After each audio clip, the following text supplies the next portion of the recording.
శృతిస్మృతిపురాణానామాలయం కరుణాలయం నమామి భగవత్పాద శంకరం లోకశంకరం. అజ్ఞానాం జాహ్నవీతీర్థం విద్యాతీర్థం వివేకినాం సర్వేషాం సుఖదం తీర్థం భారతీతీర్థమాశ్రయే. విద్యా వినయ సంపన్నం వీతరాగం వివేకినం వందే వేదాంత తత్వజ్ఞం విధుశేఖర భారతీం. నారాయణం నమస్కృత్య నరం చైవ నరోత్తమం దేవీం సరస్వతీం వ్యాసం తతో జయముదీరయేత్.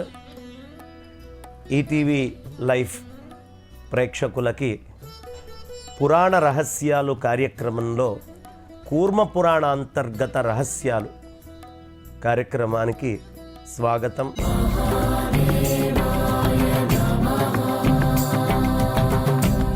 మనం కూర్మ పురాణ అంతర్గత రహస్యాలు ఏమిటి అని చెప్పుకుంటున్నాం.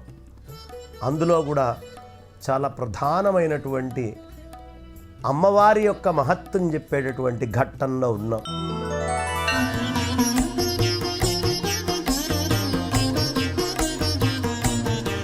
ఈ కూర్మ పురాణము శివకేశవ అభేదాన్ని చాలా చక్కగా చెప్తాయి. ప్రతివాడు వచ్చి శివుడు వేరండి, విష్ణుమూర్తి వేరండి, అదండి ఇదండి, ఈయనను కొలవండి, ఆయన్ని పక్కన పెట్టండి, ఆయన్ని కొలవండి, ఈయనను పక్కన పెట్టండి అని చెప్తారు. కానీ వ్యాస హృదయం అది కాదు. వ్యాస హృదయం అది కానే కాదు. మహాభారతంలో ప్రత్యేకంగా చెప్పబడ్డది శివాయ విష్ణురూపాయ శివరూపాయ విష్ణవే, శివస్య హృదయం విష్ణుర్విష్ణుశ్చ హృదయగుం శివ. కాబట్టి శివకేశవులు ఇరువురు కూడా అభేదము అనేటటువంటి జ్ఞానం మనకు ఉండాలి. అదేవిధంగా అసలు శక్తి ఏమిటి, ఆవిడ గొప్పతనం ఏమిటి, అదంతా కూడా చాలా విశేషంగా ఈ కూర్మ పురాణ అంతర్గతంగా మనకి చెప్పబడుతూ ఉంది. జ్ఞానశక్తి, క్రియాశక్తి, ప్రాణశక్తిగా ఆ తల్లి తనని తాను ఎలా విభజించుకుంది అనే విషయాన్ని చెప్తూ ఉన్నారు. ఇందులో కూడా ఆ దేవుడి యొక్క మిగతా శక్తులు ఏమిటి, వాటి ప్రాధాన్యత ఏమిటి అన్నీ కూడా చక్కగా తెలియపరిచారు. ఇక్కడ మాయా కల్పితాలు ఏమిటి, ఆ మాయకి ఆది అంతము లేదు అనే విషయం మొన్నటి ఎపిసోడ్లో చెప్పుకున్నాం. సర్వశక్త్యాత్మిక మాయా దుర్నివార దురత్యయ మాయావీ సర్వశక్తీశ కాలః కాలకరః ప్రభు. సమస్త శక్తుల స్వరూపం కలది ఆ మాయా, వారింప వీలుగానిది. సమస్తమైనటువంటి శక్తులు, మీరు ఏ శక్తి అని చెప్పినా ఆ శక్తి అంతా కూడా మాయాశక్తే. అయ్యా మా దగ్గర బ్రహ్మోస్ మిసైల్ ఉంది, మా దగ్గర పృథ్వీ ఉంది, మా దగ్గర ఆకాశం ఉంది అని ఏ మిసైల్ తీసినా ఏది ప్రయోగించినా అదంతా మాయా. ఆ మాయాశక్తి చాలా గొప్పదయ్యా. సమస్త శక్తుల స్వరూపం కలిగినటువంటిది ఆ మాయాశక్తిది. నేనంటోంది కాదు, సర్వశక్త్యాత్మిక మాయా కూర్మ పురాణం చెప్తోంది. దుర్నివార దురత్యయ, ఇంకెవడు వారింపడానికి వీలు లేని, నాశనం లేనటువంటిది ఆ శక్తి, ఆ మాయా. ఎవడు నాశనం చేయలేడు. కాబట్టి కాలము అనేటటువంటిది దేనివల్ల గొప్పది? మాయ కలగి ఉండడం వల్లే కాలం గొప్పదయ్యా. సర్వశక్తులకి ప్రభువు ఆ కాలాన్ని సృష్టించేటువంటి పరమాత్మ కాలస్వరూపుడయ్యాడు, అంటే మాయాస్వరూపుడే. మాయతోటి ఇదంతా కూడా నటింపజేస్తున్నాడయ్యా. ఆ మాయాతత్వమే అంత విశేషమైనటువంటిది. కరోతి కాలక్ సకలం సంహరేత్ కాల ఏవ హి కాలక్ స్థాపయతే విశ్వం కాలాధీనమిదం జగత్ లబ్ధ్యా దేవాధిదేవస్య సన్నిధిం పరమేష్ఠినః అనంతస్యాఖిలేశస్య శంభో కాలాత్మనః ప్రభోః. ఆ ప్రభు ఎలాంటి వాడయ్యా? కాలస్వరూపుడు. కాలస్వరూపుడు ప్రభువు, శంభువు అతనే. అఖిలానికి ఈశ్వరుడు ఎవరయ్యా? ఆయనేనండి. అనంతుడు ఆయనే. దేవతలకి అధిదేవుడైనటువంటి ఆ పరమాత్మ యొక్క సన్నిధిని పొంది, దాని సన్నిధిని పొందాలి. కాలము సమస్తాన్ని కూడా సృష్టిస్తోంది. ఆ స్వామి యొక్క అనుగ్రహం వల్ల ఈ కాలము అన్నిటినీ సృష్టి చేస్తోంది, సంహరిస్తోంది, ఈ సమస్త విశ్వాన్ని కూడా నిలబెడుతోంది. అందువల్ల ఈ జగత్తంతా కాలాధీనము. ఈ జగత్తు కాలాధీనమని మా నాన్నగారు అన్నారు. ఆయన పుట్టారు, కాలంతో ఆయన శరీరాన్ని చాలించారు. మా తాతగారు అన్నారు కాలంతో అని. ఆయన పుట్టారు, ఆయన పెరుగుతూ పోయారు, కాలంతో ఆయన కూడా వెళ్ళిపోయారు. ఇదే మా ముత్తాత తాతల నుంచి అందరి దగ్గర జరిగింది. వినేటటువంటి వాళ్ళకి ఇదే జరుగుతుంది. ఈ కాలంలో నా కంటి ముందు అనేకమైన చెట్లు వచ్చినాయి, వృక్షాల కింద పెరిగినాయి, పోయిన ఉన్నాయి. కాలము అనేటటువంటిది ఈ సమస్తాన్ని సృష్టి చేస్తోంది, సంహరిస్తోంది. కాలము ఒక్క ప్రాణుల్నే కాదు, ప్రతి దాన్ని విశ్వంలో హరిస్తుంది. ఎలా చెప్తారండి అంటే, మీరు మెడికల్ షాప్కి వెళ్తే తెలుస్తుంది. మెడికల్ షాప్లోకి వెళ్ళి ఓ మాత్ర కొంటారు. ఆ మాత్రలో వాడు కింద రాస్తాడు ఎక్స్పైరీ అని.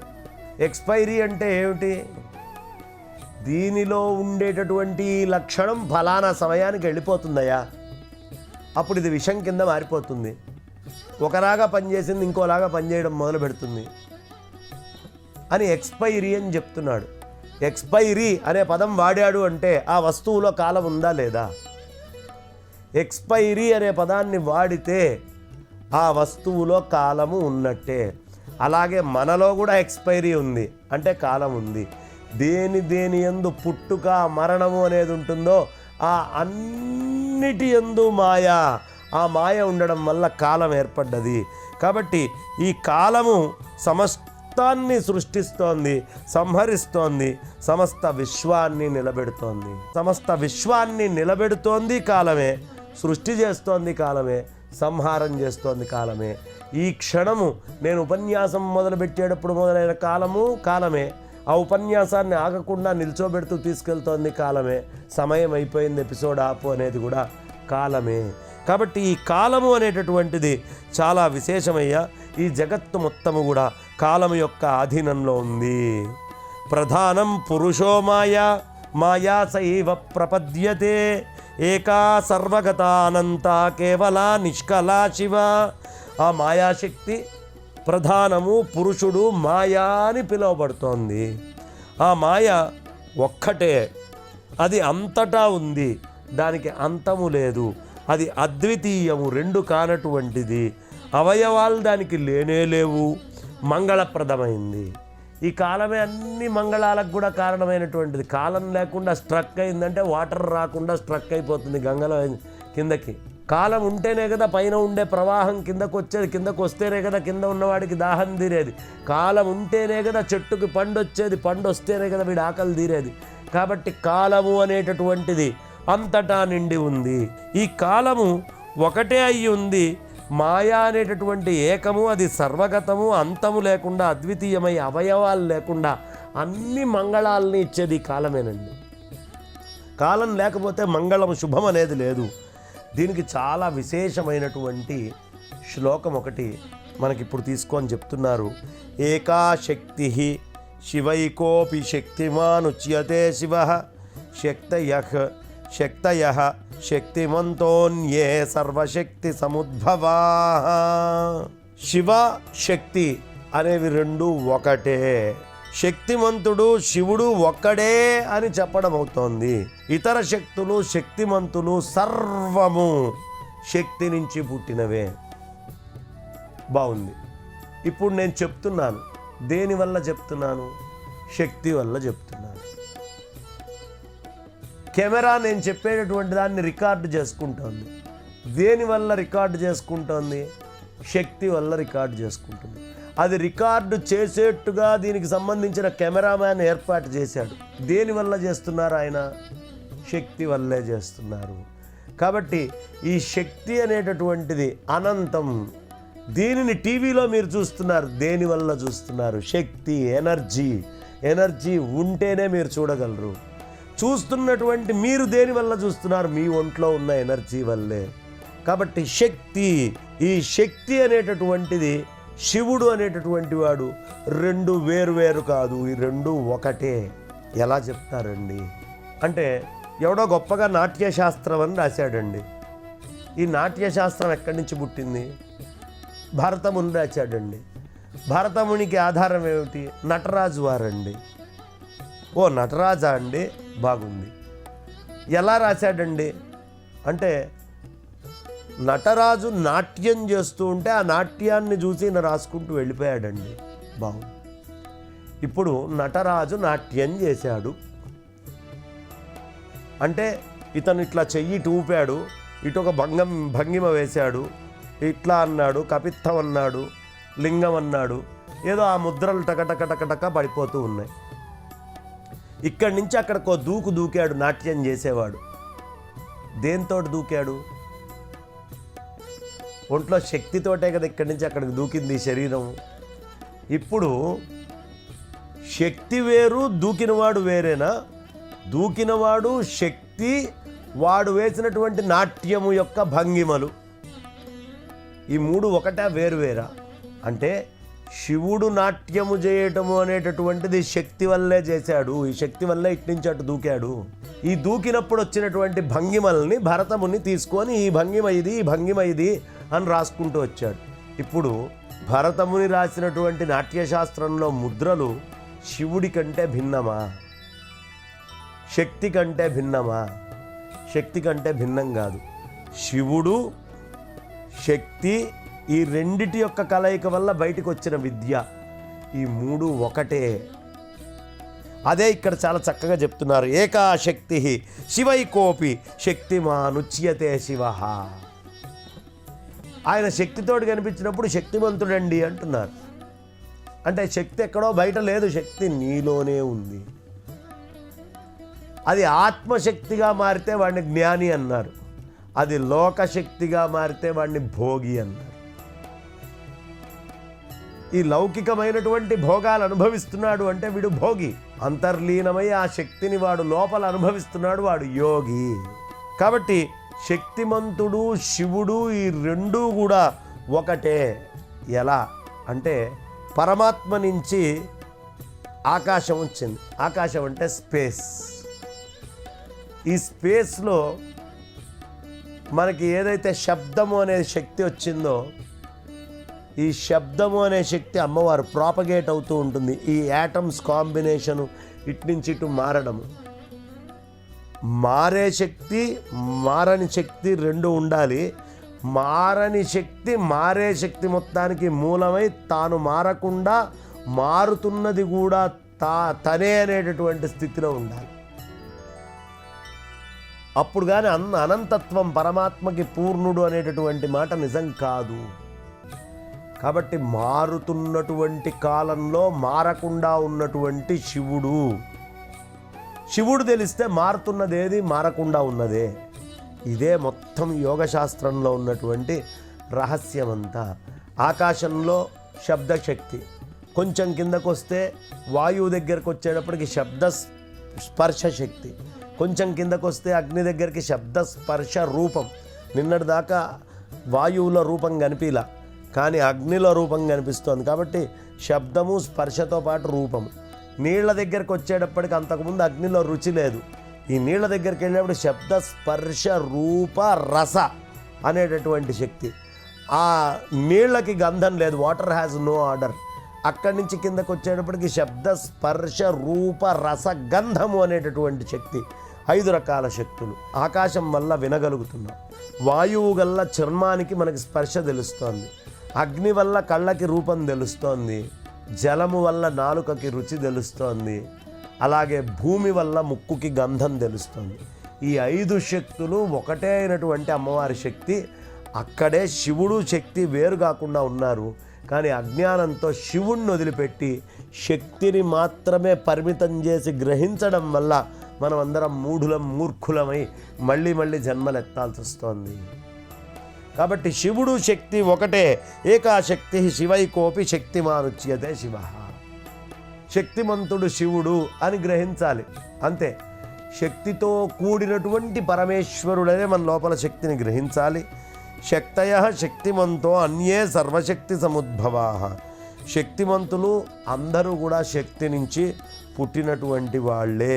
శక్తి శక్తి మతోర్భేదం వదంతి పరమార్థతః అభేదం చానుపశ్యంతి యోగినస్తత్వచింతకాః.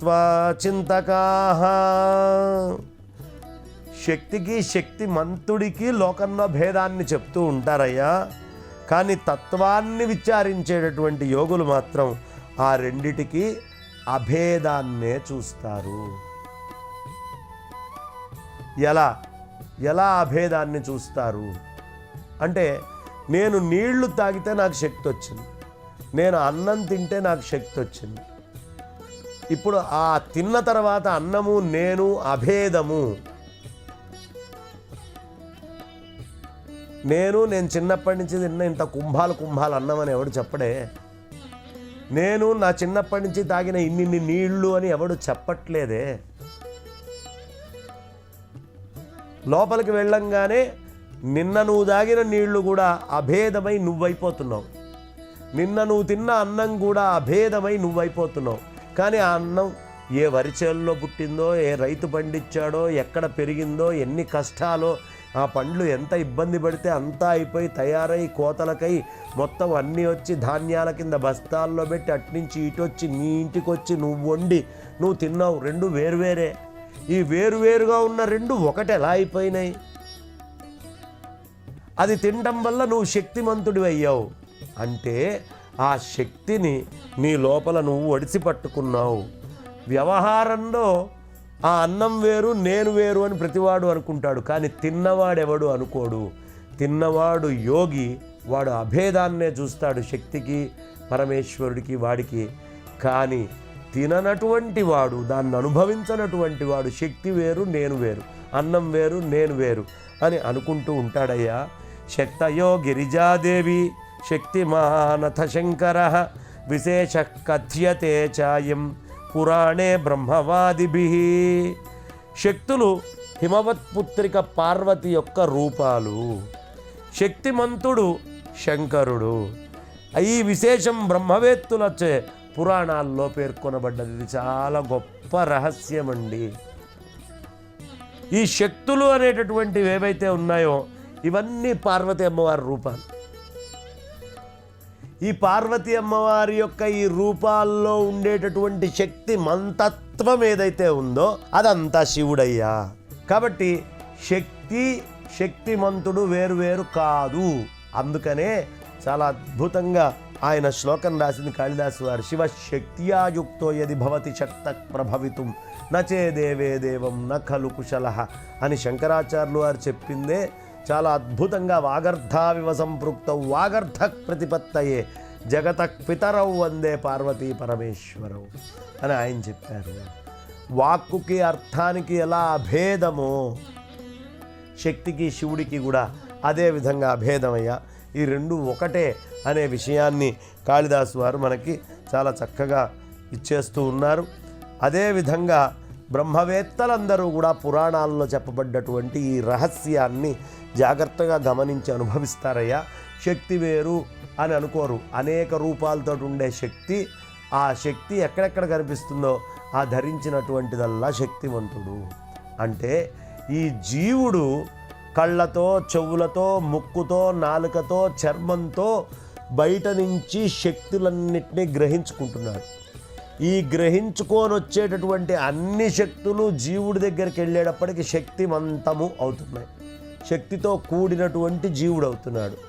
ఈ శక్తిమంతుడు పరమేశ్వరుడే అని ఎవడు తెలుసుకుంటాడో అప్పుడు శక్తులు వేరు శక్తిమంతుడు వేరు అనే ఆలోచన లేకుండా రెండు ఒకటే అనే విషయాన్ని తెలుసుకుంటారయ్యా. భోగ్యా విశ్వేశ్వరీదేవి మహేశ్వర పతివ్రత ప్రోచ్యతే భగవాన్ భోక్త కపర్ధి నీలలోహిత.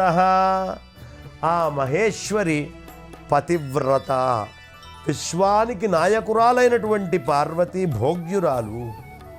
కపర్ధమనేటటువంటి జటాజూటం గలవాడు నీలలోహితుడైనటువంటి భగవంతుడైన ఆ పరమేశ్వరుడు భోక్త. అనుభవించేవాడు అని చెప్పబడుతున్నాడు.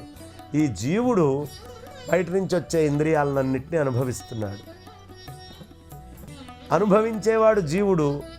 అనుభవయోగ్యమైందంతా శక్తి. కళ్ళతోటి శక్తి వల్లే కదా చూస్తోంది, చెవులతో శక్తి వల్లే కదా వింటోంది, ముక్కుతో శక్తి వల్లే కదా వాసన చూస్తోంది, నాలుకతో శక్తి వల్లే కదా రుచి చూస్తోంది, చర్మముతో శక్తి వల్లే కదా స్పర్శని చూస్తోంది. ఈ శక్తుల వల్ల వచ్చినటువంటి అన్నిటినీ భోగముగా లోపల తీసుకొని ఉండేటటువంటి వాడు శక్తివంతుడైనటువంటి పరమేశ్వరుడు అనే విషయాన్ని చక్కగా మనకి చెప్తూ ఉన్నారు.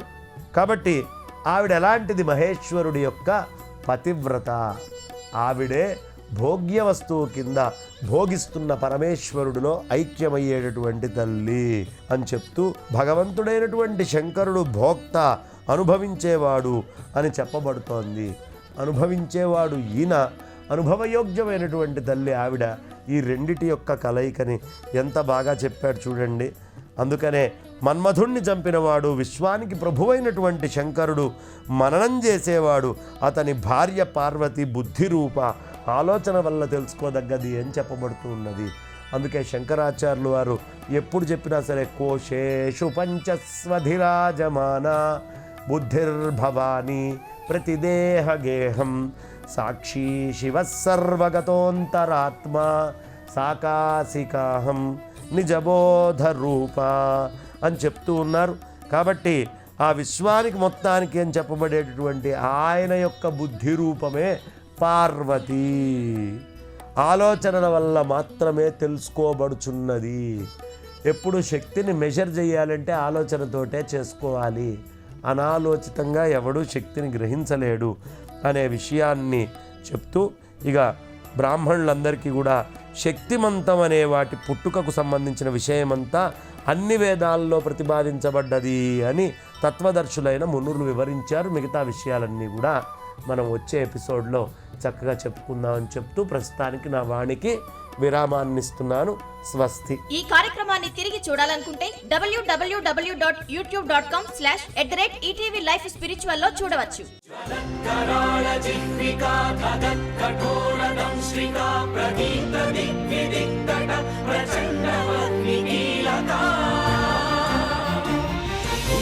సహస్ర శత సహస్ర కోటి కోటి కేసర నమో నమః.